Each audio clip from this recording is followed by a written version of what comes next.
ধর্ষণ ও হত্যা চেষ্টার অভিযোগ আনার 12 ঘণ্টার মধ্যে প্রধান দুই আসামিকে গ্রেপ্তারের পরদিনই ডিবি কার্যালয়ে যান তিনি। এ সময় মামলাগুলো সর্বোচ্চ গুরুত্ব দিয়ে তদন্ত করে দোষীদের বিচার গ্রেফতার করেছে মিরপুর মডেল থানা পুলিশ। গোপন সংবাদের ভিত্তিতে মিরপুর 6 নম্বর এলাকায় তার বোনের বাসা থেকে আটক হন তিনি। পুলিশ জানিয়েছে বিস্ফোরক ও হত্যা চেষ্টা মামলায় তাকে ধরা হয়েছে। তার বাসা থেকে গ্রেফতার করেছে র্যাব। এ সময় তার বনানীর বাসা থেকে বিপুল পরিমাণ মাদকদ্রব্য উদ্ধার করা হয়। এর আগে র্যাব যখন তার বাসায় অভিযানে যায়, তিনি তখন দরজা না খুলে আধা ঘন্টারও বেশি সময় ধরে তিনি ফেসবুকে এবার পদত্যাগ করল যুব ও ক্রীড়া মন্ত্রণালয়ের উপদেষ্টা আসিফ মাহমুদ ভূঁইয়া এবং ডাক টেলিযোগাযোগ ও তথ্য প্রযুক্তি মন্ত্রণালয়ের উপদেষ্টা মোহাম্মদ নাহিদ ইসলাম। আমরা সরাসরি সেখানে চলে যাচ্ছি। অন্তর্বর্তীকালীন সরকারের উপদেষ্টা পদ থেকে স্বেচ্ছায় পদত্যাগ করল বহুল আলোচিত সমালোচিত আসিফ এবং নাহিদ। নতুন রাজনৈতিক দল হোক বা অন্য কোনো রাজনৈতিক দল হলুক, আমরা সরকারে থাকা অবস্থায় সেটার সাথে সংশ্লিষ্ট হব না। অন্তর্বর্তী সরকারে বৈষম্য বিরোধী ছাত্র আন্দোলনের পক্ষ থেকে প্রতিনিধিত্ব করা দুই উপদেষ্টার পদত্যাগ নিয়ে দেশ জুড়ে চলছে আলোচনা। বাংলাদেশের রাজনৈতিক প্রাঙ্গণে ছাত্রদের একটি নতুন দল আসতে যাচ্ছে, আত্মপ্রকাশ করতে যাচ্ছে ছাত্র জনতার নতুন রাজনৈতিক দল। সে লক্ষ্যে জোরে সোরে কাজ চলছে বলেও জানিয়েছে জাতীয় নাগরিক কমিটির নেতারা। শুধু তাই নয়, এই দলে দেখা যাবে তরুণ উপদেষ্টাদের। এসব নিয়ে এবার ফিনান্সিয়াল টাইমসের সাথে কথা বলেছেন প্রধান উপদেষ্টা ডক্টর মোহাম্মদ ইউনূস। নতুন রাজনৈতিক দল হোক বা অন্য কোনো রাজনৈতিক দল হলুক, আমরা সরকারে থাকা অবস্থায় সেটার সাথে সংশ্লিষ্ট হব। এটা হচ্ছে এরকম, দেখুন লেখা রয়েছে ছাত্র উপদেষ্টা নাহিদ এবং আসিফ পদত্যাগ করতে যাচ্ছেন। নিউজটা করেছে হচ্ছে বাংলা এডিশন। আরও কয়েকটা গণমাধ্যমে, সংবাদ মাধ্যমে এই নিউজটা দেখলাম এবং এই নিউজটা আসলে সত্য। জি হ্যাঁ, আপনারা ঠিকই শুনছেন, ছাত্র উপদেষ্টা নাহিদ এবং আসিফ পদত্যাগ করতে যাচ্ছেন। কিন্তু কেন তারা পদত্যাগ করতে যাচ্ছেন? ব্রেকিং নিউজ, পদত্যাগ করছে উপদেষ্টা নাহিদ ইসলাম এবং আসিফ মাহমুদ। দেশের রাজনৈতিক অঙ্গনে নতুন মাত্রা যোগ করতে যাচ্ছে জুলাই বিপ্লবী নেতৃত্বদানকারী ছাত্র জনতা। ধারণা করা হচ্ছে আগামী 15 ফেব্রুয়ারির মধ্যে এই দলের আত্মপ্রকাশ করা হবে। কি ভাবলেন আপনারা? কেমন চিন্তা করলেন? কি মাস্টার প্ল্যান তারা করেছে চিন্তা করে দেখেন। আগামী 15 ফেব্রুয়ারির মধ্যে তারা তাদের নতুন রাজনৈতিক দলের নাম প্রকাশ করতে পারে এবং রাজনৈতিক দল গঠন করার জন্য তারা কিন্তু উপদেষ্টা পদ থেকে পদত্যাগ করছে। এতে আপনাদের মতামত কি? ভিডিওটি শেয়ার করুন। সুখবর সুখবর সুখবর, উপদেষ্টা আসিফ এবং নাহিদ পদত্যাগ করতে যাচ্ছে। এটা তো আওয়ামী লীগের জন্য দারুণ সুখবর। কিন্তু কেন পদত্যাগ করতে যাচ্ছে? সমন্বয়ক সার্জিস আলম, হাসনাত আব্দুল্লাহ, উপদেষ্টা নাহিদ ও আসিফ বাংলাদেশ থেকে কোটি কোটি টাকা লুফে নিয়েছে, যার জন্য এই উপদেষ্টারা পদত্যাগ করতেছে। এমন একটি নিউজ বর্তমান বাংলাদেশের সোশ্যাল মিডিয়াতে ভাইরাল হয়ে ছড়িয়ে পড়ছে। এইবার এই বিষয় নিয়ে খুবই গুরুত্বপূর্ণ তথ্য দিয়েছেন হাসনাত আব্দুল্লাহ। তো বন্ধুরা চলুন ভিডিওতে আজকে আর বেশি কথা বাড়াবো না, সরাসরি আজকে আমরা চলে যাব সমন্বয়ক হাসনাত আব্দুল্লাহর কাছে। আর তার কাছ থেকে আজকে আমরা শুনবো সত্যি সত্যি এই সমন্বয়ক এবং এই উপদেষ্টারা কি কোটি কোটি টাকা লুফে নিয়ে পদত্যাগ করতেছে, এই বিষয়ে কি বললেন হাসনাত আব্দুল্লাহ। আপনি কোটি কোটি টাকা, আপনি কমপক্ষে এখন 8 থেকে 10 কোটি টাকার মালিক হয়েছেন, এই ধরনের কথাও আছে। মানে আপনি আরো না, 8 থেকে 10 কোটি টাকা না তো ভাই, 1-150 কোটি টাকা, 200 কোটি টাকা। এক নম্বর বিষয় হচ্ছে আমাদের বিরুদ্ধে অভিযোগ আসছে। কি অভিযোগ আসছে? প্রথমত হচ্ছে তদবিরের অভিযোগ আসছে, তারপরে হচ্ছে যে আমাদের লাইফস্টাইল নিয়ে অভিযোগ আসছে, তারপরে হচ্ছে সবচেয়ে বড় কথা হলো আপনার ক্ষমতার এই সরকারের সুযোগ নিয়ে আপনারা নিজেরা রাজনৈতিক দল গঠন করছেন এবং আপনারা মাইনাস করবারও চিন্তা ভাবনা করছেন। আপনারা মাইনাস করেছেন আওয়ামী লীগকে, এখন আপনারা হয়তো বিএনপি কে বা জামাত ইসলামকেও মাইনাস করবার একটা চিন্তা ভাবনা আছেন এবং আওয়ামী লীগের ভোট টোট নিয়ে আপনার ক্ষমতা যাওয়ার একটা বড় ধরনের স্বপ্ন দেখছেন। আচ্ছা, আমি একটু প্রশ্ন করতে চাই, সেটা হচ্ছে যে মানে যারা ভাবছে যে আওয়ামী লীগকে মাইনাস করা হয়েছে, আওয়ামী লীগকে মাইনাস আমরা করেছি না, সবাই মিলেই তো আওয়ামী লীগকে মাইনাস করেছে। যারা জনগণ বিবর্জিত একটা দল মাইনাস হবে, এটা খুব স্বাভাবিক। কিন্তু অন্য দলে এতে ভয় পাওয়ার কি আছে? অন্য দল তো জনগণ বিবর্জিত না। তাহলে সুতরাং এখানে মাইনাসের কথা আসছে কেন? অন্য দল কি হত্যার সাথে জড়িত? অন্য দল কি হচ্ছে মানে ভোট চুরি করেছে? অন্য দল কি মিডনাইট ইলেকশন প্রচলিত করেছে? ডামি ইলেকশনের এই টার্মের সাথে মানুষকে পরিচিত করিয়েছে? যদি না করিয়ে থাকে, যারা গণতন্ত্রকামী দল, ফেসিবাদ বিরোধী যে রাজনৈতিক দলগুলো ছিল, এই রাজনৈতিক দলগুলো এই বাংলাদেশে অবশ্যই প্রাসঙ্গিক। সুতরাং এটাকে ভয় পাওয়ার বা এই যে বিষয়টা আছে যে minus politics two minus two formula, এই বিষয়গুলো হচ্ছে খুবই অপ্রাসঙ্গিক বিষয়। যারা ফেসিবাদ বিরোধী রাজনৈতিক দলগুলো রয়েছে তারা বাংলাদেশেও সবসময় প্রাসঙ্গিক। দ্বিতীয়ত যে বিষয়টি রয়েছে যে সরকারের সুযোগ সুবিধা গ্রহণ করে একটি রাজনৈতিক দল গড়া হচ্ছে, বা সরকারের কি সুযোগ সুবিধা গ্রহণ করা হয়েছে স্পেসিফিক, মানে be specific and come up with proper support, come up with proper হচ্ছে কাইন্ড অফ আপনার যদি ডকুমেন্টস আপনারা থাকে। যাচ্ছেন, আপনাদের লজিস্টিক সাপোর্ট কে দিচ্ছে? আপনারা বিভিন্ন জায়গাতে গাড়ি দাবড়াচ্ছেন, গিয়ে দেখা যাচ্ছে নিজেদের রাজনৈতিক প্রচারণা চালাচ্ছেন, এই ধরনের অনেক অভিযোগ তো আছেই। আপনাদের কাছে তো এই ধরনের পয়সা থাকবার কথা, আপনারা ছাত্র, এই অভিযোগ কি এত পয়সা করতে যায়? এই অভিযোগ কি 5ই আগস্টের পরে হয়েছে নাকি? এই অভিযোগ তো যখন আমরা আন্দোলন শুরু করলাম তখন আমাদের সাদ্দাম বলল যে আমরা 100 কোটি টাকা নিয়ে আন্দোলন করছি। আপনি সাইফুর ভাই, আমাদেরকে কি অন্যান্য টক শোতে বলা হয় নাই যে ভারতের যে বিরুদ্ধে যে বাংলাদেশের আন্দোলনটা হচ্ছে সেটার থেকে আমরা হচ্ছে কনসেন্ট্রেশনটা ডাইভার্ট করার জন্য আমরা আওয়ামী লীগ থেকে 200 কোটি টাকা খেয়ে হচ্ছে আমরা আন্দোলনটা চালাইছি? অর্থাৎ দেখেন, আওয়ামী লীগ আমাদেরকে বলছে আমরা তারেক জিয়া থেকে 100 কোটি টাকা খেয়ে আন্দোলন করতেছি। আবার বিএনপি বা অন্যান্য রাজনৈতিক দলের সমর্থিত অনেকেই বলেছে যে আবার আমরা নাকি আওয়ামী লীগ থেকে 200 কোটি টাকা খেয়ে তৎকালীন সময়ের ভারত বিরোধী যে আন্দোলনটা ছিল সেটার কনসেন্ট্রেশন ডাইভার্ট করার জন্য আমরা আন্দোলন করছি। আবার 400 কোটি টাকার মালিক টোটাল হচ্ছে 400 কোটি টাকা, তো 400 কোটি টাকা তখনও তো অভিযোগ ছিল। তারপরে অভিযোগ ছিল 5ই আগস্টের আগের দিন নাকি আমরা পালাই গেছি কোটি কোটি টাকা খেয়ে, বিভিন্ন সময় 200-100 কোটি টাকার অভিযোগ আসছে।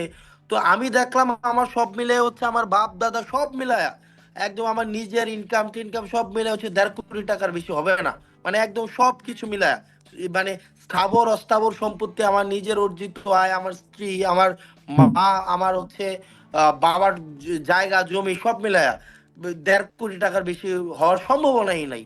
মানে সবকিছু ইনক্লুডিং, মানে জায়গা জমি বর্তমানে যা আছে আমার বাপের এবং আমার নিজের, আমার স্ত্রীর গোল্ড, আমার মা, আমার আর কি, মানে এগুলাই তো হিসাব করা নিজের বলা যায়, মানে দিন শেষে আমার নিজের ফ্যামিলি বলা যায়, এর বাইরে হবেই না।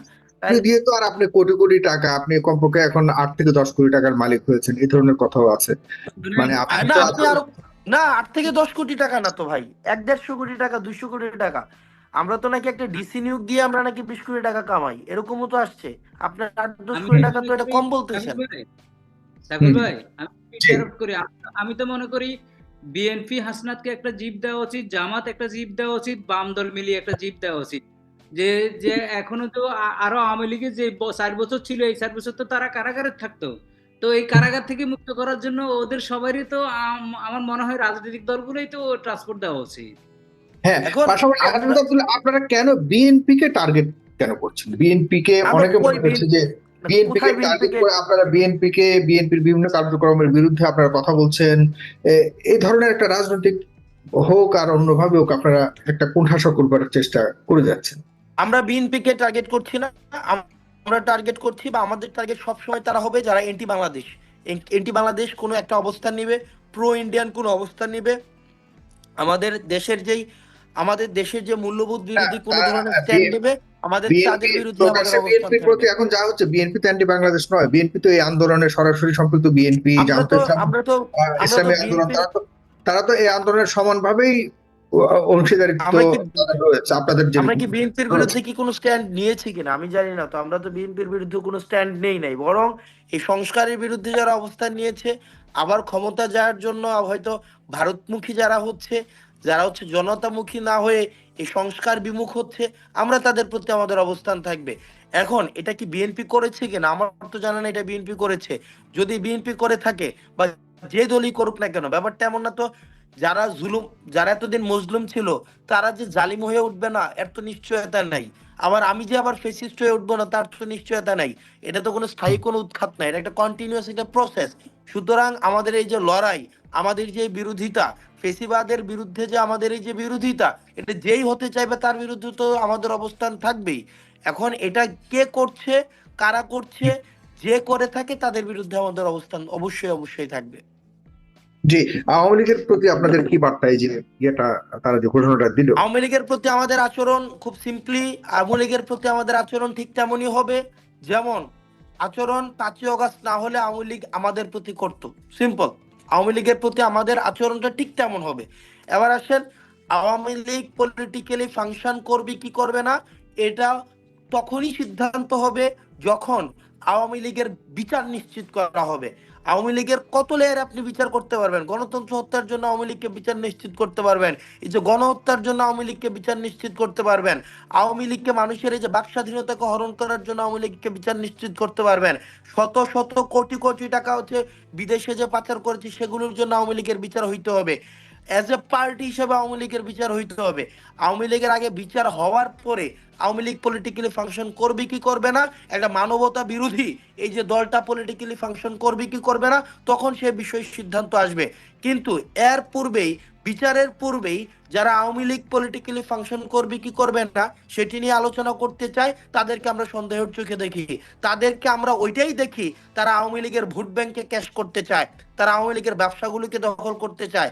আওয়ামী লীগের যেই ওই যে লাইসেন্স ছিল না, কন্ট্রাক্ট, এখন এই জিনিসগুলো আমরা শুনি, কন্ট্রাক্টের যে লাইসেন্স, এই লাইসেন্সগুলোকে তারা দখল করতে চায়। আওয়ামী লীগের হাটঘাট মার্কেটগুলোকে তারা দখল করতে চায়। আওয়ামী লীগের সাথে আত্মীয়তা রেখে, আওয়ামী লীগের সাথে ব্যবসায়িক সম্পর্ক রেখে, আওয়ামী লীগের সাথে ব্যবসায় নিজেরা ব্যবসা করে যারা এতদিন পর্যন্ত সমঝোতার রাজনীতি করেছে, আমরা তাদেরকে, যারা আওয়ামী লীগকে বিচারের আগে পুনর্বাসন করতে চায়, আমরা তাদেরকে ওই শ্রেণীভুক্ত করতে চাই। আমরা এই বিষয়গুলো তো এখন জানছি যে আওয়ামী লীগের সময় দীর্ঘ এই ১.৫ যুগেরও বেশি সময় ধরে কারা কারা ব্যবসায়িক সম্পর্কে রেখেছে, কারা কারা তাদের সাথে একজুট হয়ে আত্মীয়তা সম্পর্ক ছিল। প্রত্যেকটা আওয়ামী লীগকে আপনি ধরতে যান, তার পক্ষে আপনি বিএনপি থেকে আপনার তদবির করার মানুষ পেয়ে যাবেন, তার থেকে আপনি জামাতে ইসলামী থেকে তদবির করার মানুষ পেয়ে যাবেন। এখানে অথে এটা দলীয় কনসেন্ট হোক বা দলীয় কনসেন্টের বাইরে হোক বা ব্যক্তিগত উদ্যোগে হোক, আমি বলছি না এটা দল তাকে কনসেন্ট দিচ্ছে, আমি বলছি অর্থাৎ ওই দল সমর্থিত ব্যক্তি তার জন্য আইসা হচ্ছে আপনার তদবির করছে। তো এই যে একটা সমঝোতার রাজনীতি, ব্যাকডোর ডিপ্লোমেসি, একটা ব্যাকডোর চ্যানেলিং এর মধ্য দিয়ে তরুণ প্রজন্মকে আমরা প্রতারিত করছে। দেখেন, আমাদের তো নিজস্ব আওয়ামী লীগের ব্যুরোক্রেটস আছে, আওয়ামী লীগের পুলিশ আছে, আওয়ামী লীগের বিচারক, আওয়ামী লীগের যারা নিরপরাধ, যারা মানে কোটি কোটি সমর্থক তারা দাবি করে, তাদের কি হবে? তাদের ব্যাপারে কি কোনো ধরনের আপনারা সিদ্ধান্ত নিয়েছেন কিনা এই জায়গাটা শেষ করতে? দেখেন, আল্লাহ ক্ষমা করবে কখন? আপনাকে বিচার চাইতে হবে। আগে তো আপনার যেটাকে আমরা বলি যে আমাদের যে করা, যে আমাদের যে সৃষ্টিকর্তার কাছে মাফ চাওয়ার তো কিছু প্রক্রিয়া আছে। আগে আপনি স্বীকার করতে হবে আপনি অপরাধ করছেন, আপনি ভুল করছেন, আপনি গুনাহ করছেন, তারপরে এটার অ্যাকনোলেজমেন্ট লাগবে, তারপরে হচ্ছে আপনি ক্ষমা চাইতে হবে, ক্ষমা করার পরে হচ্ছে আল্লাহর কাছে আপনি হচ্ছেন ক্ষমা পাইবেন। আর ওই জায়গায় আওয়ামী লীগ তো স্বীকারই করতেছে না, আওয়ামী লীগ তো সরি ফিল পর্যন্ত করে নাই। আওয়ামী লীগ কি বলছে যে আমরা অপরাধ করছি এই পর্যন্ত? তারা তো সেটাই বলতেছে না, তারা তো স্বীকারই করে না এই গণহত্যার। আগে আওয়ামী লীগের বিচার নিশ্চিত করতে হবে, করার পরে যে আওয়ামী লীগের যে অংশটা সমর্থন করেছে কিন্তু ফৌজদারি অপরাধে নাই, ডিসিপ্লিনারি ইস্যুস নাই, তারা কোনো ধরনের হত্যা, নির্যাতন, গুম খুনের সাথে যারা জড়িত ছিল না, তাদের সাথে কিভাবে রিকনসিলিয়েট করা যাবে সেটি পরবর্তীতে আলাপ।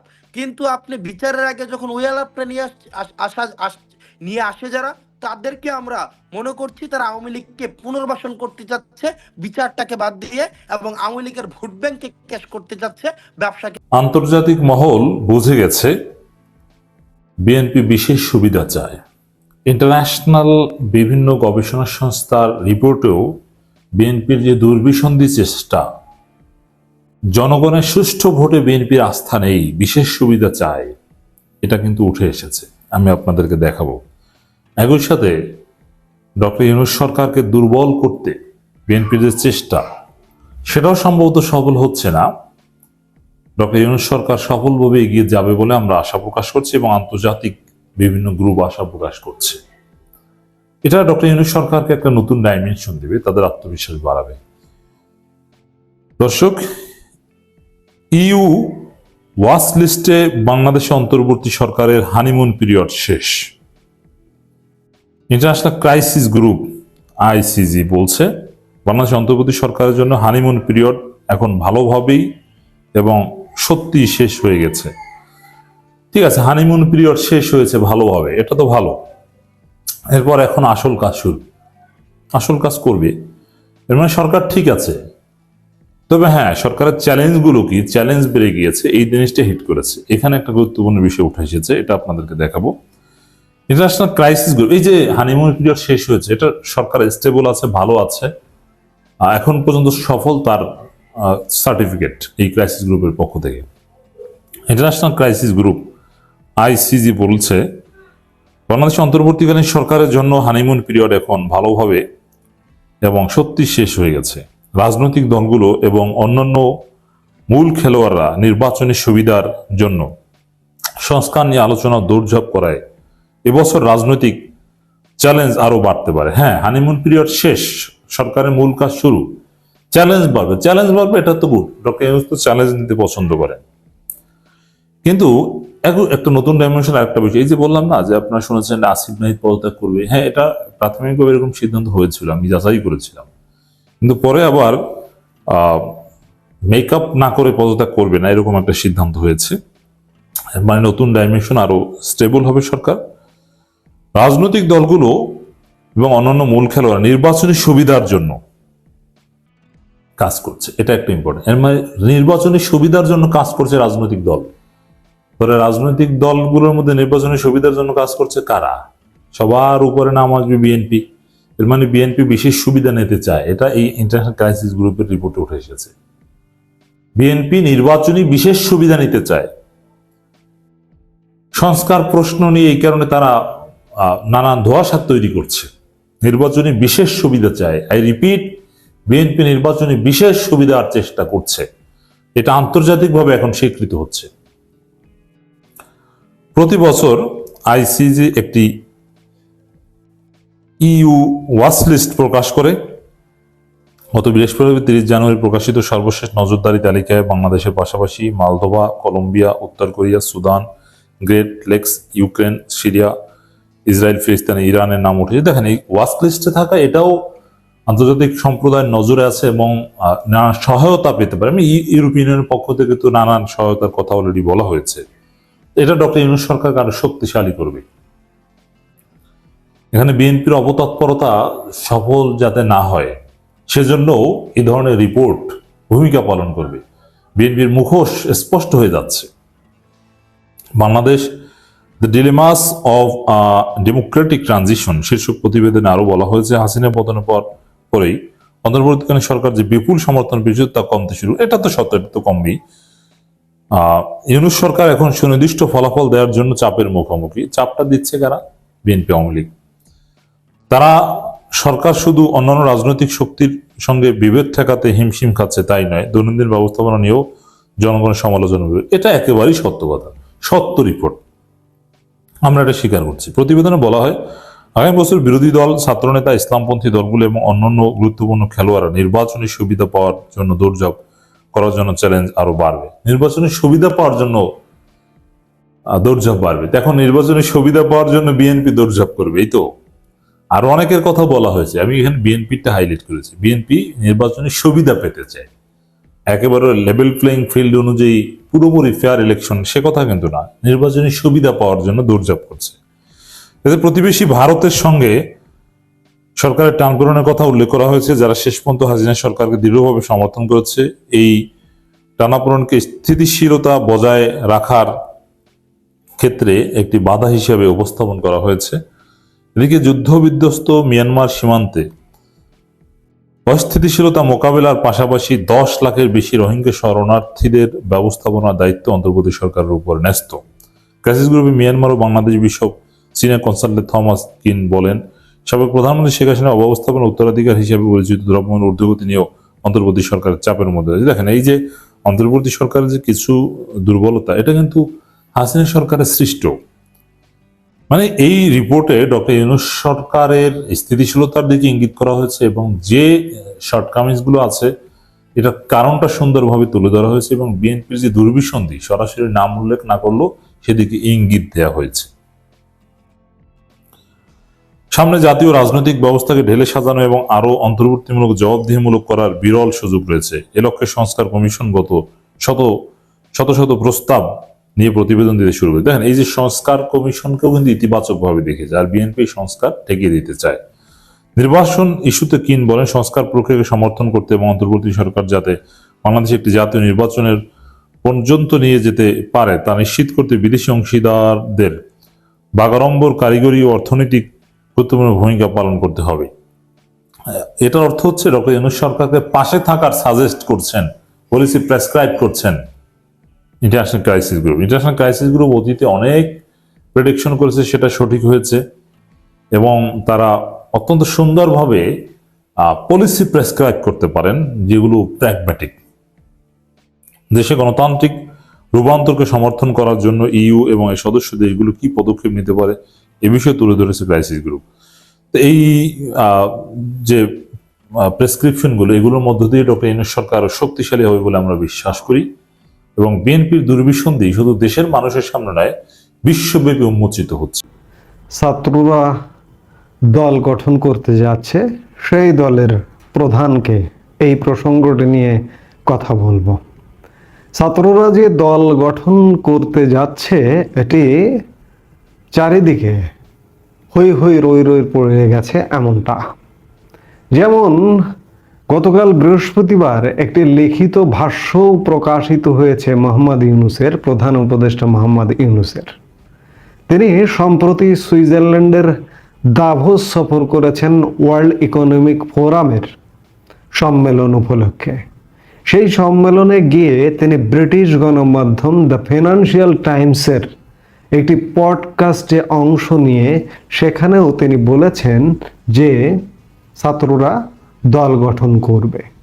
যে পডকাস্টের লিখিত ভার্সন প্রকাশিত হয়েছে গতকাল বৃহস্পতিবার, এবং গতকাল দিনভর একটি আলাপ ছিল যে উপদেষ্টা পরিষদ সদস্য, ছাত্র সমন্বয়ক নাহিদ ইসলাম এবং আসিফ মাহমুদ সজীব ভুইয়া পদত্যাগ করছেন।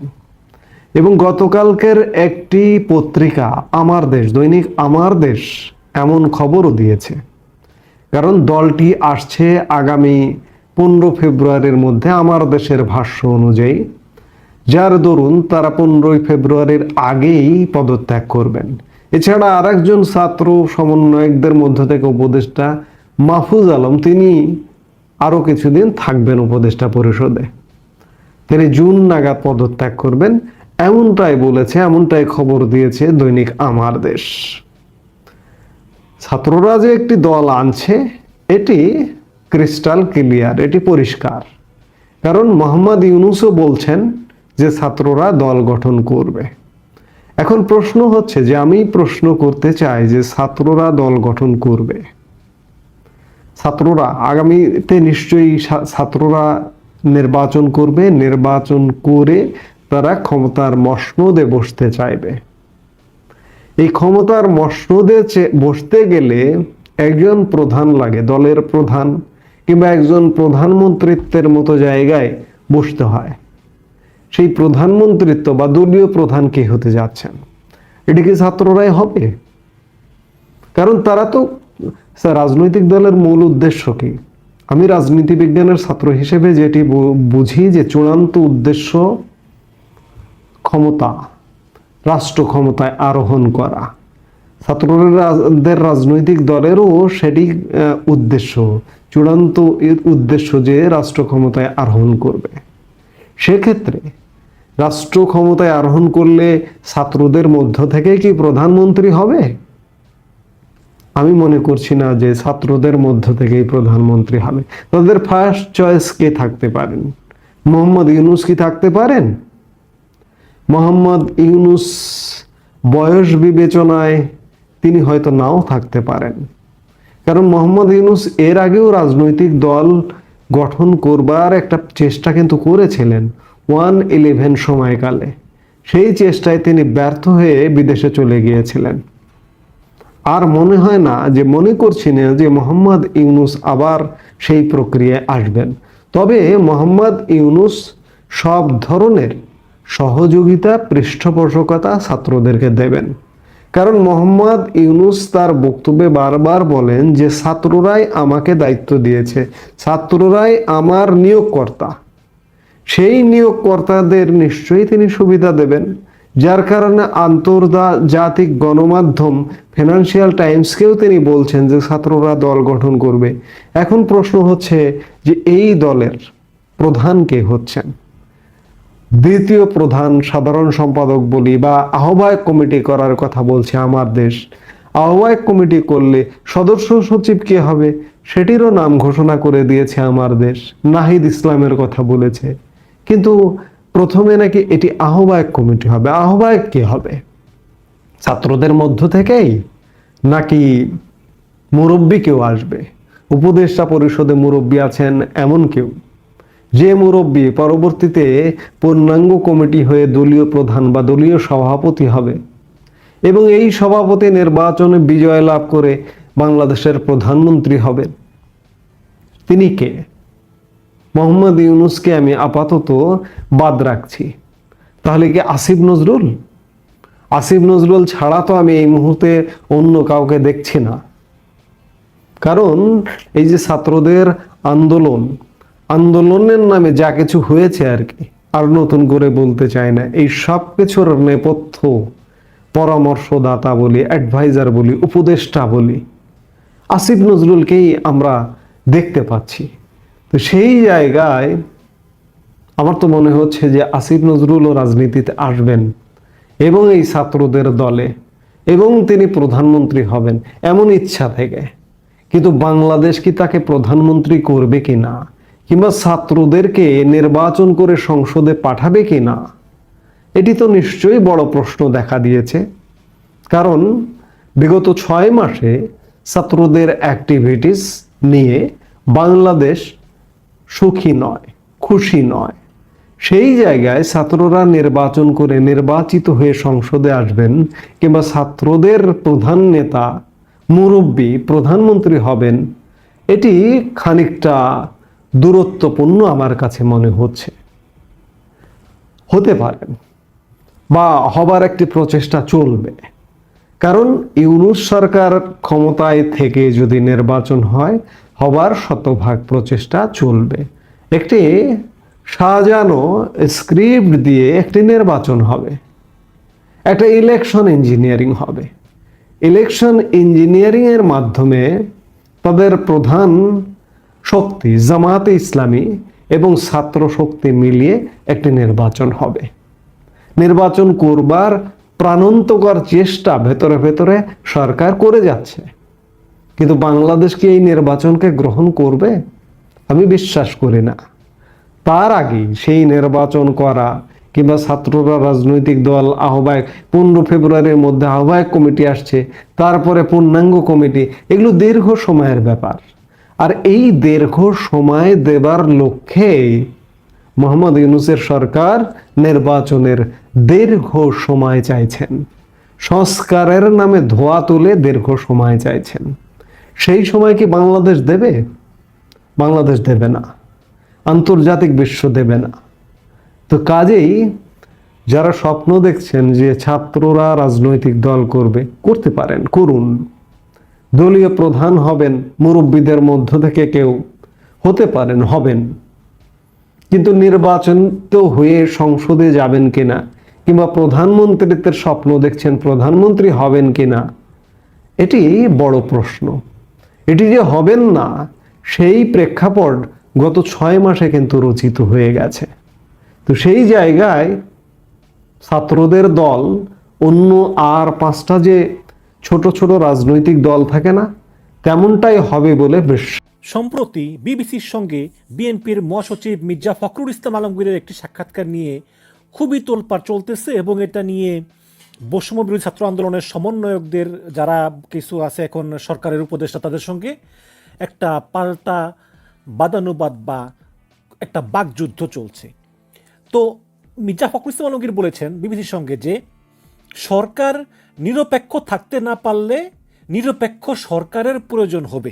তার মানে মির্জা ফখরুল ইসলাম আলমগীর মনে করেন যে বর্তমান সরকার নিরপেক্ষ নয়, এবং তিনি আরও বলেন যে ছাত্ররা যদি একটি রাজনৈতিক দল গঠন করে তাহলে তাদের সরকার থেকে বের হয়ে আসা উচিত। এই কথার পরেই তথ্য উপদেষ্টা নাহিদ ইসলাম, যিনি এই বৈষম্য বিরোধী ছাত্র আন্দোলনের প্রধান সমন্বয়ক ছিলেন, যিনি পুলিশি নিপীড়ন হামলা সহ্য করেছেন, তিনি একটা ফেসবুকে একটি পোস্ট দিয়েছেন। সেখানে তিনি বলেছেন বিএনপির মহাসচিবের নিরপেক্ষ সরকারের দাবি মূলত আরেকটি 1-11 সরকারের ইঙ্গিত বহন করে।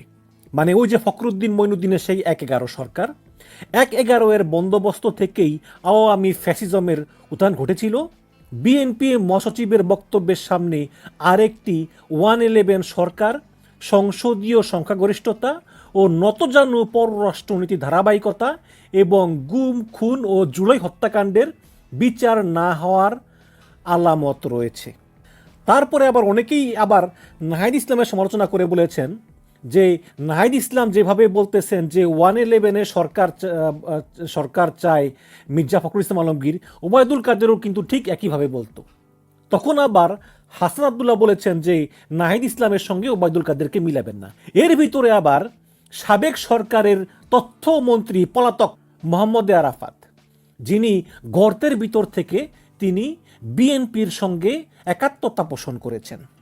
মোহাম্মদ আরাফাত ফেসবুকে লিখেছেন যে আগামী নির্বাচন ইউনূস সরকারের অধীনে হবে না, এই গণশত্রু সরকারকে বিদায় নিতে হবে। মির্জা ফখরুল ইসলাম আলমগীর বিবিসিকে বলেছেন যে এই সরকার নিরপেক্ষ না থাকলে নতুন তত্ত্বাবধায়ক সরকার গঠন করতে হবে।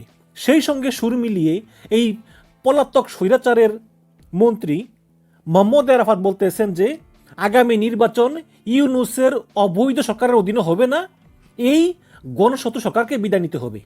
একটি নতুন তত্ত্বাবধায়ক সরকারের অধীনে হতে হবে পরবর্তী নির্বাচন এবং নির্বাচনে অংশগ্রহণকারী সকল দল ও ব্যক্তির জন্য যেন সমান সুযোগ থাকে সেই পরিবেশ তৈরি করতে হবে এবং আওয়ামী লীগের সকল নেতাকর্মীদের বিরুদ্ধে মিথ্যা মামলা, এগুলো নাকি মিথ্যা মামলা, প্রত্যাহার করতে হবে, রাজবন্দীদের মুক্তি দিতে হবে, জঙ্গি এবং সন্ত্রাসীদের গ্রেপ্তার করতে হবে। জঙ্গি কে ভাই? বাংলাদেশে কোনো জঙ্গি নাই, সব ছিল হাসিনার সাজানো নাটক। তো এই আরাফাত আজকে বড় গণতন্ত্রপন্থী, যেই লোক বলেছে যে আন্দোলন করে ছাত্ররা ওদেরকে নাকি ড্রাগ দেওয়া হয়েছে, ওদেরকে নাকি ড্রাগ দিয়ে ওদেরকে পাঠানো হচ্ছে, সেই আরাফাত এই সরকারের ব্যর্থতার কারণে, কারণ সরকার এই আরাফাত গ্রেপ্তার করতে পারেনি, তাকে পালিয়ে যেতে দেওয়া হয়েছে, এখন এই আরাফাত ভারতে বসে এই ধরনের কথাবার্তাগুলো বলতেছে। যখন তোর নেত্রী তিনবার ইলেকশন করলো দলীয় সরকারের অধীনে, তখন কোথায় ছিল সে তত্ত্বাবধায়ক সরকার? এখন তত্ত্বাবধায়ক সরকার বলতেছে এটা তো সংবিধানই নাই, তোরা বলস। ওরা বলে যে ইউনূস সরকার অবৈধ, কারণ এটা সংবিধান সম্মত না। তো সংবিধানে কি তত্ত্বাবধায়ক সরকার আছে? নাই তো। তো এতে অনেকেই মনে করেন যে এই মির্জা ফখরুল ইসলাম আলমগীরের বক্তব্য আর এই মোহাম্মদ আরাফাতের বক্তব্য কিন্তু একই টোনে, যদিও আমি এটা বিশ্বাস করি না, কারণ ফখরুল সাহেব তার বক্তব্য বলেছেন, কিন্তু আরাফাত এগুলো বলতেছে আসলে বিএনপিকে বিপদে ফেলানোর জন্য। যদিও নাহিদ ইসলাম ও তথ্য উপদেষ্টা তিনি আবার এটা নিয়ে কথা বলেছেন। নাহিদ ইসলাম বলেছেন যে বিএনপির কথার টোন আওয়ামী লীগের সঙ্গে মিলে যাচ্ছে। বিএনপির মহাসচিব মির্জা ফখরুল ইসলাম আলমগীর দুটো কথা বলছেন, একটা হচ্ছে যে এই সরকার যদি নিরপেক্ষ না থাকে তাহলে নতুন সরকার আনতে হবে। অবশ্যই একটা অন্তর্বর্তীকালীন সরকারের প্রধান কাজই হচ্ছে নির্বাচন আয়োজন, যদিও এটা অন্তর্বর্তীকালীন সরকারের মতো না, কারণ এদের একটা ম্যান্ডেট আছে, কিন্তু গণ অভ্যুত্থানের মাধ্যমে সরকার এসেছে, এটা কিন্তু অর্ডিনারি তত্ত্বাবধায়ক সরকার না। বাট প্রফেসর ইউনূস বলেছেন যে তার সবচেয়ে বড় কাজই হচ্ছে নিরপেক্ষ নির্বাচন আয়োজন করা, এবং এই নিরপেক্ষতা বজায় রাখার জন্য যাদেরকে সরকারে নেওয়া হয়েছে তারা কিন্তু ইচ্ছা করলেও অনেক কথা বলতে পারেন না। এখানে যদি মির্জা ফখরুল ইসলাম আলমগীরের কথা ভালো নাও লাগে, তাও কিন্তু একজন উপদেষ্টা হিসাবে সরকারে যেহেতু আছেন, নাহিদ ইসলামের চুপ থাকা উচিত ছিল। এখানে ফখরুল সাহেব বলেছেন যে বর্তমান সরকার নিরপেক্ষ না হলে নিরপেক্ষ সরকারের প্রয়োজন হবে, এবং তিনি আরও বলেছেন যে সরকারের থেকে রাজনৈতিক দল গঠন করলে এটা বিএনপি মানবে না। এটা তো স্পষ্ট, আপনারা সরকারেও থাকবেন, আপনারা দলও গঠন করবেন, এটা বিএনপি মানবে কেন? এটা নিয়ে নাহিদ ইসলাম বক্তব্য রাখলো, তাকে আবার সমর্থন করলেন আরও দুই উপদেষ্টা, সেই আসিফ মাহমুদ ভুইয়া এবং মাহফুজ আলম। 2 মাস আড়াই মাস আগে সার্জিস আলম আরেকজন সমন্বয়ক, তিনি কোনোটা জায়গায় বলেছিলেন যে জাতীয় নাগরিক কমিটি কোনো রাজনৈতিক দল হবে না, এটা হবে একটা প্রেসার গ্রুপ, মানে যে সরকার আসুক না কেন তাদেরকে প্রেসার ক্রিয়েট করবে। এবং তিনি আরও বলেছেন যে বৈষম্য বিরোধী ছাত্র আন্দোলন তারা হচ্ছে যে এই 22-23 বছর থেকে নিচের লেভেলের লোকদেরকে নিয়ে কাজ করে, আর এই নাগরিক কমিটি যার তারা এই 27-28 বা তার পরবর্তী নিয়ে কাজ করে। তো এই একটা তরুণদের গ্রুপ আর একটা যুবক থেকে শুরু করে মধ্যবয়সী ওদের গ্রুপ, বাট কার্যক্রম একই। এরা কোনো রাজনৈতিক দল গঠন করবে না, যেমন নির্বাচন কমিশনের নিবন্ধন বা ইত্যাদি ইত্যাদি এগুলো গঠন করবে না। অথচ গত পরশুদিন সেই নাগরিক কমিটির সদস্য সচিব আক্তার হোসেন তিনি বললেন যে তারা 2 মাসের ভিতরেই রাজনৈতিক দল গঠন করতেছেন এবং তাদের কাছে প্রায় 100টির উপরের নামের প্রস্তাব এসেছে। তারা চিন্তা ভাবনা করছেন কি নামে করা যায়, নামটা এখনো ঠিক করেননি। এবং তাদের 200টা থানায় কমিটি অলরেডি করা হয়ে গিয়েছে, বাকি থানাগুলোতে পর্যায়ক্রমে করা হবে এবং তারা একটি পূর্ণাঙ্গ রাজনৈতিক দল হিসাবে তারা আত্মপ্রকাশ করবেন। ভালো কথা, রাজনীতি করার অধিকার সবারই আছে, কোনো সমস্যা নাই। কিন্তু সেই রাজনীতি আপনারা সরকারের থেকে করতে হবে কেন? যদি আপনারা রাজনীতি করবেন বলে সিদ্ধান্ত আগেই নিয়ে থাকতেন, তাহলে আপনারা এই 3জন ছাত্রকে কেন সরকারের উপদেষ্টা পরিষদে ঢুকালেন? এখন আবার যদি এও বলেন যে ভাই তারা তো নির্বাচন করবে না, তারা তো উপদেষ্টা, কিন্তু আপনারা তো একই জোটের ছিলেন। এখন একই জোটের 3 জন উপদেষ্টা সরকারে আছে আর আপনারা নির্বাচন করতেছেন ফিল্ডে।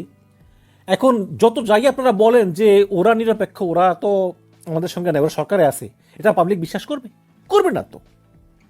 কাজেই আমি মনে করি যে যেদিনই এই নতুন রাজনৈতিক দল গঠনের বন্দোবস্ত হবে বা ঘোষণা আসবে, সেই দিনই এই 3 উপদেষ্টার পদত্যাগ করা উচিত। এবং সমস্যা কিন্তু এখানেই শেষ না। আজকে আবার সেই জাতীয় নাগরিক কমিটির প্রধান নাসির উদ্দিন পাটোয়ারি, ওনার কথাবার্তা মাঝে মাঝে আমার বুঝি না, আমি হয়তো আমার জ্ঞান বুদ্ধি কম, ওনার মতো এত বেশি না। উনি হঠাৎ বললেন যে আমরা মুজিববাদও চাই না, জিয়াবাদও চাই না। আমি এই গত 15-16 বছরে মুজিববাদ বহু শুনেছি, আমি জানি না মুজিববাদ কি, এটা খায় না পড়ে, কিন্তু জিয়াবাদ শুনি নাই। জিয়াবাদ বলতে কোনো জিনিস নাই, যা আছে তা হচ্ছে বাংলাদেশ জাতীয়তাবাদ। এটা বিএনপি একটা নীতি যে বিএনপি বাংলাদেশ জাতীয়তাবাদে বিশ্বাস করে, এটা কোনো জিয়াবাদ না, এটা জাতীয়তাবাদ। এখন উনি বলতেছেন যে বাংলাদেশে মুজিববাদও চাই না, জিয়াবাদও চাই না। এখন জিয়াবাদ কোত্থেকে আসলো আমি জানি না। এই নাসির উদ্দিন পাটোয়ারি আজকে আবার বললেন যে গণপরিষদ নির্বাচনের জন্য প্রস্তুতি নিন, এর মধ্য দিয়ে বাংলাদেশের ভবিষ্যৎ এবং সম্ভাবনা নির্ধারিত হবে। এই মুহূর্তে আমাদের বহুদলীয় সংবিধান প্রয়োজন। এখন প্রশ্ন করতে পারেন যে হঠাৎ করে তিনি কেন গণপরিষদের নির্বাচন চাইলেন? এবং এই গণপরিষদ নির্বাচন কিন্তু উনি না, এটা কিন্তু আক্তার হোসেনও চেয়েছেন এবং সমন্বয়করাও চেয়েছেন। এখন প্রশ্ন আসতে পারে আরেকটা, যে এই গণপরিষদ নির্বাচন এবং সাধারণ নির্বাচনের মধ্যে আসলে পার্থক্যটা কি? ইউনূস সরকার ক্ষমতায় আসার পরে কিছু কিছু বিষয় নিয়ে ছাত্রদের সঙ্গে বিএনপির একটা দ্বন্দ্ব তৈরি হয়। বিশেষ করে ছাত্রলীগকে নিষিদ্ধ করা, আওয়ামী লীগ নিষিদ্ধ করা, রাষ্ট্রপতি চুপ্পুর অপসারণ, সংবিধান বাতিল, এই সমস্ত বিষয়গুলো বিএনপি চায়নি বললেই, সরকার বাস্তবায়ন করতে পারেনি বলে বিএনপির বিরুদ্ধে অভিযোগ এই বৈষম্য বিরোধী ছাত্র আন্দোলনের। সুতরাং এই কারণেই জাতীয় নাগরিক কমিটি বা বৈষম্য ছাত্র আন্দোলন তারা মনে করতেছে একটা গণপরিষদ নির্বাচন হওয়া খুবই জরুরি। তাহলে আবার সেই প্রশ্ন, গণপরিষদ নির্বাচন এবং সাধারণ নির্বাচনের মধ্যে পার্থক্যটা কি?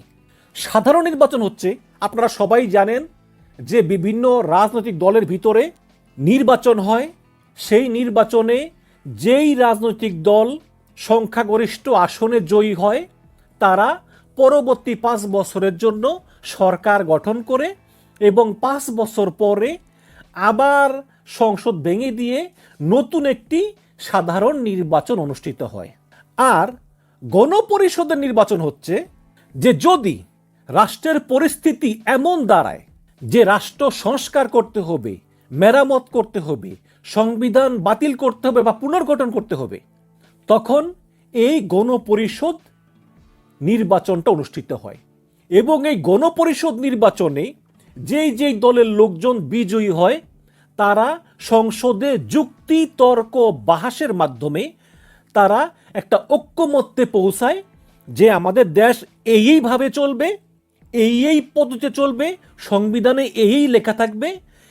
তখন এই সিদ্ধান্তে উপনীত হওয়ার পরে তারা এই গণপরিষদের মাধ্যমে এটা বাস্তবায়ন করার পরে তারা পদত্যাগ করে সাধারণ নির্বাচনের দিকে অগ্রসর হয়। এটাই হচ্ছে গণপরিষদ নির্বাচন। এবং এই গণপরিষদ নির্বাচনের কারণে তো একটা সুযোগ কিন্তু ৭৫ সনেও ছিল, ৯০ সনেও ছিল, কিন্তু এই দুটো সময়ই বিভিন্ন রাজনৈতিক দলের মত পার্থক্যের কারণে আর হয়নি। যেমন ৭৫-এ শেখ মুজিবের মৃত্যু পরবর্তী সময়ে তখন তো বিএনপি ছিল না, তখন আওয়ামী লীগ ক্ষমতায় ছিল, বাট আওয়ামী লীগ এটা চায়নি, মোস্তাক সাহেব তো আওয়ামী লীগেরই ছিলেন। এবং ৯০ সালে এরশাদের পতনের পরে আওয়ামী লীগ বিএনপিও তারা এই গণপরিষদ নির্বাচনের ব্যাপারে আগ্রহী হয়নি, কিন্তু এই বর্তমানে আবার এই নাসির উদ্দিন পাটোয়ারি তিনি গণপরিষদের নির্বাচনের ডাক দিচ্ছেন, যেটা কিন্তু বিএনপি মানতেছে না। বিএনপি কথা হচ্ছে যে না, গণপরিষদ নির্বাচনের দরকার নাই, নির্বাচন হবে সাধারণ নির্বাচন, এবং ইউনূস সরকার যে যে সংস্কারগুলো করবে সেই সংস্কারগুলো করুক, বাট বাকি সংস্কারগুলো নির্বাচিত সরকারই করবে, যেই ক্ষমতায় আসুক তারই কাজ হবে বাকি সংস্কারগুলো সম্পন্ন করা। বিএনপির বিরুদ্ধে অভিযোগ যে বিএনপি বারে বারে বলে নির্বাচন দাও নির্বাচন দাও, কিন্তু আমার কথা হচ্ছে ভাই, বিএনপি তো নির্বাচন চায়, তারা তো জোর করে ক্ষমতা চায় না। তারা বারে বারে বলে যে ক্ষমতায় যেই আসুক কোনো সমস্যা নেই, নির্বাচনটা দাও। তারা তো নির্বাচন চায় ভাই। বিএনপি একটি রাজনৈতিক দল, তাদের কাজই হচ্ছে ক্ষমতায় যাওয়া, এবং তারা তো চাইবেই। এবং এই মুহূর্তে বাংলাদেশ সবচেয়ে বড় রাজনৈতিক দল হচ্ছে বিএনপি। অনেকে বলবেন জামাত হতে পারে, কিন্তু এটা আপনি বুঝবেন কিভাবে যদি নির্বাচন না দেন? নির্বাচন দেন, সুষ্ঠু নির্বাচন দিন, তারপরে আপনারা যেই দল ক্ষমতা আসে সেই নির্বাচিত সরকারের কাছে ক্ষমতা ছেড়ে দিন। এখন বিএনপিকেও কিন্তু প্রমাণ করতে হবে যে তারা আওয়ামী লীগের পুনর্বাসন করবে না, তারা এই গণঅভ্যুত্থানকে সম্মান করবে, এই গণঅভ্যুত্থানের মাধ্যমে অর্জিত আমাদের যে নতুন স্বাধীনতা এটাকে সম্মান করবে, রেসপেক্ট করবে, এবং তারা আওয়ামী ফ্যাসিবাদ পুনর্বাসনে তারা কাজ করবে না, ভারতীয় আধিপত্যবাদের কাছে তারা নিজেদেরকে বিক্রি করবে না। এটাও কিন্তু বিএনপিকে প্রমাণ দিতে হবে। আমি মনে করি বিএনপির এই যে নির্বাচন চাওয়া এটা কিন্তু অন্যায় না। বিএনপি যে চায় সাধারণ নির্বাচন, গণপরিষদ নির্বাচন না, এটাও কিন্তু অন্যায় না। এবং আমি বিশ্বাস করি এই যে বিএনপির সঙ্গে ছাত্র সমন্বয়ের যে সমস্যাটা, যে দ্বন্দ্ব, এটা কিন্তু আসলে সুরা হয়ে যাবে। এবং এটার ভিতরে আমরা সৌন্দর্য দেখি, এটাই কিন্তু গণতন্ত্রের সৌন্দর্য। এরা কিন্তু প্রতিপক্ষ বাট শত্রু না। আমাদের রাজনীতিতে এভাবে তর্ক হবে, বিতর্ক হবে, এর তর্ক বিতর্কের মাধ্যমে কিন্তু একটা ভালো জিনিস বেরিয়ে আসবে। এবং বিএনপির সঙ্গে সমন্বয়ের দ্বন্দ্ব এটা কোনো দিনই আমাদের দেশপ্রেমকে ছাড়িয়ে যাবে না। বিএনপি বলেন, জামাত বলেন, ছাত্র সমন্বয়ক বলেন, আমরা সবাই কিন্তু দেশপ্রেমিক, সবাই কিন্তু দেশকে ভালোবাসে। এবং আমি আশারও দেখতে পাই যখন আমি আসিফ মাহমুদ ভুঁইয়ার একটা স্ট্যাটাস আজকে দেখি, তিনি লিখেছেন we can agree to disagree. Asif আরও লিখেছেন যে বাংলাদেশের রাজনীতিতে ইতিবাচক প্রতিযোগিতা এবং প্রতিদ্বন্দ্বিতা থাকবে, জনগণের কল্যাণে কে কত অগ্রগামী সেই চেষ্টা ডিবেট থাকবে, তবে রাজনৈতিক সংস্কৃতিতে ফ্যাসিবাদী আওয়ামী লীগ ব্যতীত কারো সঙ্গে কারো শত্রুতা থাকবে না। শত প্রতিদ্বন্দ্বিতা থাকলেও জাতীয় প্রশ্নে, দেশের প্রশ্নে আমরা ঐক্যবদ্ধ থাকব। সকল আধিপত্যবাদী শক্তির বিরুদ্ধে এই দেশের সার্বভৌমত্ব এবং ডিগনিটির প্রশ্নে আমরা ঐক্যবদ্ধ থাকব। প্রাচীন যুগ থেকে আজ পর্যন্ত ডিগনিটির প্রশ্নে এই অঞ্চলের মানুষ কখনো ছাড় দেয়নি, ইত্যাদি ইত্যাদি। এমন একটা বাংলাদেশের স্বপ্ন আমরা দেখি। এমন বাংলাদেশ গড়ার লড়াইয়ে ফ্যাসিবাদ আওয়ামী লীগ বিরোধী সকল শক্তির মধ্যে ঐক্যের বোঝাপড়াটা খুবই গুরুত্বপূর্ণ। ভালো কথা, উনি খুব ভালো কথা বলেছেন এবং ওনার প্রশংসা করেছেন আসিফ নজরুল। আসিফ নজরুল তার এক পোস্টে বলেছেন যে ধন্যবাদ আসিফ মাহমুদ, ফ্যাসিবাদ বিরোধী শক্তির ঐক্যের উপর জোর দিয়েছেন স্থানীয় সরকার উপদেষ্টা আসিফ মাহমুদ, এবং তিনি বলেছেন যে ইত্যাদি ইত্যাদি যা বলেছেন এটা প্রশংসা করেছেন জনাব আসিফ নজরুল, তিনি আইন উপদেষ্টা। আসিফ মাহমুদ, নাহিদ ইসলাম এবং মাহফুজ আলম এরা সরকারে আছেন। এরা বিএনপির অনেক কার্যক্রম পছন্দ নাই করতে পারে, কিন্তু যেহেতু ওনারা সরকারে আছেন এবং একটি নিরপেক্ষ নির্বাচনের দায়িত্ব ওনাদের উপরও বর্তায়, কাজে ওনাদের মুখটা বন্ধ রাখলেই ভালো হয়। যদি ওনাদের কোনো বক্তব্য থাকে সেটা ওই নাগরিক কমিটিকে বলতে পারে বা সার্জিস তারপরে হাসান আছে ওদেরকে বলতে পারে।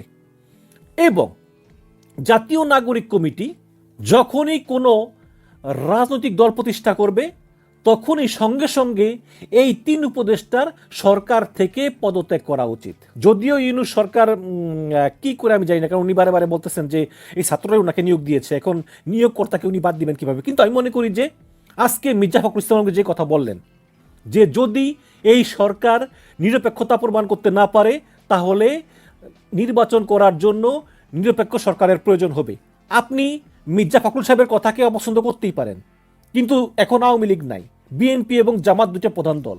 সেই দুইটা দল একজন মহাসচিব বলতেছে যে এই সরকার নিরপেক্ষ না হলে নিরপেক্ষ সরকারের প্রয়োজন হবে। আপনি তার কথা পছন্দ করতে না পারেন, ইগনোর করতে পারবেন না। কিন্তু এখন এই ইউনূস সরকারকে কিন্তু নির্বাচন আয়োজনের জন্য জামাত এবং বিএনপির আস্থা অর্জন করতে হবে। সেই আস্থা যদি না থাকে তাহলে কিন্তু এই নির্বাচন নিরপেক্ষ হবে কি না এটা নিয়ে প্রশ্ন থেকে যাবে। সুতরাং আমি মনে করি যে এই নাহিদ, আসিফ এবং মাহফুজ এদের মুখ বন্ধ রাখতে হবে। যদি এদের মুখ খোলা রাখতে শখ থাকে তাহলে তারা উপদেষ্টা পরিষদ থেকে অবিলম্বে পদত্যাগ করুক, তারপর তারা দল করুক, রাজনীতি করুক, মানুষের নাগরিক হিসাবে যা যা সুযোগ সুবিধা আছে সব ভোগ করুক, কোনো সমস্যা নেই। পরিশেষে বলতেছি যে এই যে ফ্যাসিবাদ বিরোধী শক্তি বিএনপি, জামাত, ছাত্র, এদের মধ্যে মতভেদ থাকবে, ডিবেট থাকবে, বাকযুদ্ধ হবে, কিন্তু দেশের প্রশ্নে, বাংলাদেশের সার্বভৌমত্বের প্রশ্নে, বাংলাদেশের। ধন্যবাদ প্রিয় দর্শকবিন্দু, আমাদের ফুল ভিডিওটি দেখার জন্য আপনাকে জানাই অসংখ্য অসংখ্য ধন্যবাদ। তো বন্ধুরা, এতক্ষণ আপনারা যে ভিডিও ফুটেজগুলো দেখলেন, যা কিছু দেখলেন সব কিছু কিন্তু সোশ্যাল মিডিয়া থেকে সংগ্রহ করা। এই সমস্ত ভিডিও নিয়ে আপনাদের কি মন্তব্য এবং এই সমন্বয়ক এবং এই উপদেষ্টাদেরকে নিয়ে আপনাদের কি মন্তব্য অবশ্যই কিন্তু কমেন্ট বক্সে কমেন্ট করতে ভুলবেন না। আর হ্যাঁ, এমন নিত্য নতুন আপডেট খবর সবার আগে পেতে চাইলে এখনই আমাদের এই পিচ্চি সাকিব ইউটিউব চ্যানেলটি সাবস্ক্রাইব করুন। তো বন্ধুরা, বর্তমান সামাজিক যোগাযোগের মাধ্যমে খুব বেশি এবং খুব জনপ্রিয় একটি বিষয় ভাইরাল হয়ে গেছে, যে বিষয়টি হচ্ছে খুব শীঘ্রই পদত্যাগ করতে যাচ্ছেন, বা অনেকেই বলতেছেন যে পদত্যাগ করলেন উপদেষ্টা আসিফ এবং নাহিদ। তারা কি সত্যি সত্যি পদত্যাগ করছেন এটা কিন্তু কেউ জানেন না। মূলত তারা এখন পর্যন্ত পদত্যাগ করেনি এবং তারা সোশ্যাল মিডিয়াতে এসে পর্যন্ত ক্লিয়ার করে দিয়েছে তাদের তারা পদত্যাগ করবে কি না এমন চিন্তা ভাবনা তাদের মাথার ভিতর বর্তমান নেই। কিন্তু কিছু কিছু পাবলিক এবং কিছু কিছু মিডিয়া এমন গুজব ছড়াচ্ছে যাতে মনে হচ্ছে যে সত্যি সত্যি পদত্যাগ করছেন এই উপদেষ্টা নাহিদ এবং আসিফ।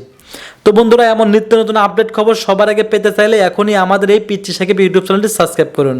আর হ্যাঁ, অবশ্যই গুজবে কান দেবেন না, সম্পূর্ণ ভিডিওটি দেখে আপনার নিজস্ব মতামতটি কমেন্ট বক্সে লিখে যাবেন।